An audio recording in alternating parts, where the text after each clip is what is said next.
Modalidade de bola vôlei e interesse a desenvolver desporto bola vôlei de Acliutan e nacional to distrital.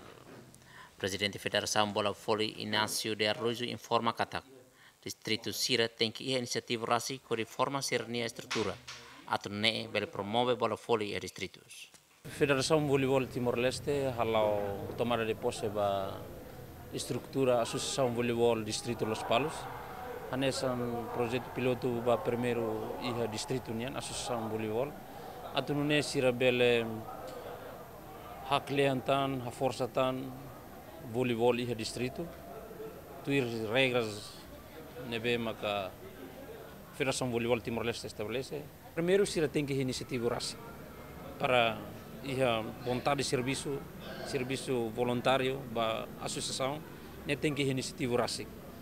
Coordenador Associação Bola Vôlei Distrito Lauten, João da Costa Teten, ida ne ser iniciativa rasi, mas os atletas bola vôlei sira hakarak legaliza estrutura e a sirania distrito, onde prepara atletas nebe e a qualidade dia ba futuro.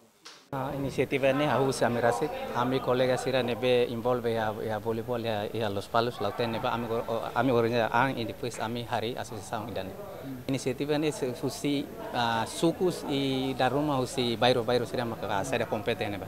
Afonso Simute Pose, Presidente da Federação Bola Vôlei Nacional, entrega bola vôlei net trua para Distrito Lauten, por bela halang pada bola vôlei para Juventude Sira. João Vitoriano, Clementino Maia, atau reportagem.